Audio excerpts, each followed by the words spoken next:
It was 3 a.m., and my wife still wasn't home. She'd never stayed out this late. I couldn't shake the feeling that something was wrong. The door finally creaked open, her steps quiet, too quiet. A shift had happened, one I couldn't ignore anymore. In that moment, I knew our marriage, our life together, was slipping away, and I had no idea how to stop it. I'm a 45-year-old man, married to my wife, who's 40, for 9 years. We've been together for about 15 years. We have 2 beautiful kids, a 7-year-old son and a 4-year-old daughter. We met abroad, fell in love, got married, had kids, and eventually decided to move to her home country about 2 years ago to be closer to her parents. I work remotely, so relocating wasn't much of a hassle for me. Plus, I had developed a marijuana addiction due to work stress and thought that moving would help me break that habit. It worked. I've been clean for 2 years now, and I can't even stand the smell of the stuff anymore. When my son was born, I struggled to cope with the typical temper tantrums kids have.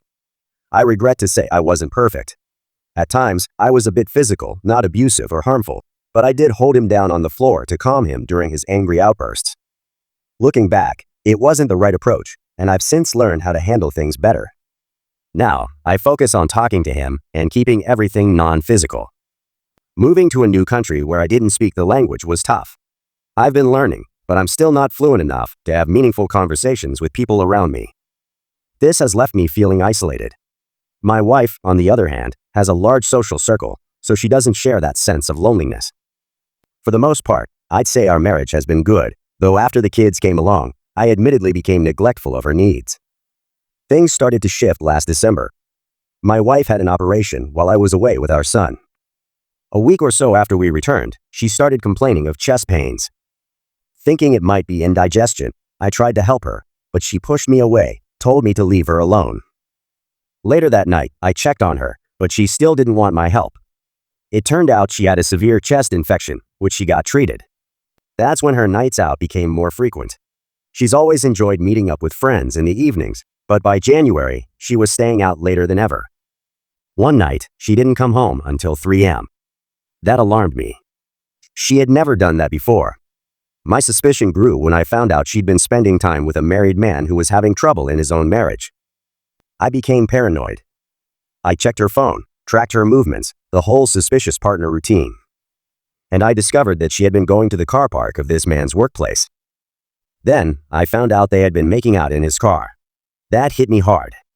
I confronted her and told her she had to stop seeing him. She promised she would, but I later found out she hadn't. When I expressed my discomfort with her going out so often, she asked, "Do we need to get divorced so I can be free?" Those words haunted me. It didn't stop there. She started talking about separating or divorcing, saying she wasn't happy and hadn't been for 15 years. Then she changed it to 10. She didn't want to go to marriage counseling, MC, but said I should go to individual counseling. She also threw a barrage of accusations my way. I don't fulfill her emotionally, mentally, or physically. I repulse her. I don't make her happy. I don't listen to her. I put her down. I don't bring out the best in her. I'm controlling. If it wasn't this guy, it would have been someone else. The list goes on. I've always tried to support her in everything. I've never stopped her from going out or questioned who she was with. But after finding out about the affair, I became more cautious. When she brought up separation or divorce, she offered to help me find a flat in her country so we could co-parent. I told her if that happened, I'd leave the country. Without my family and friends, I had nothing keeping me here except the kids. That made her furious, and she tried to use the kids to force me to stay. When that didn't work, she reluctantly agreed to MC. We've had a few sessions.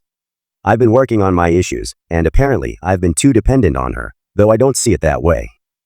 I just don't have a social network here, but I've been slowly making friends.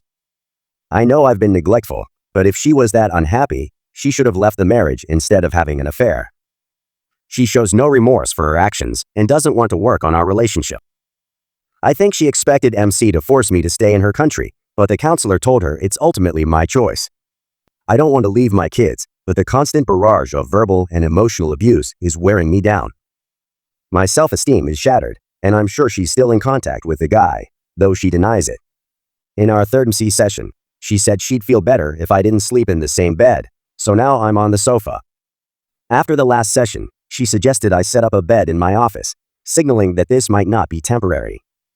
I'm starting to believe reconciliation isn't possible.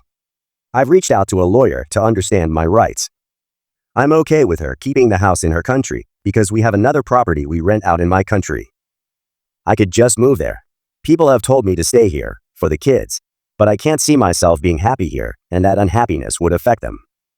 I feel trapped, stuck between a rock and a hard place. What do I do now?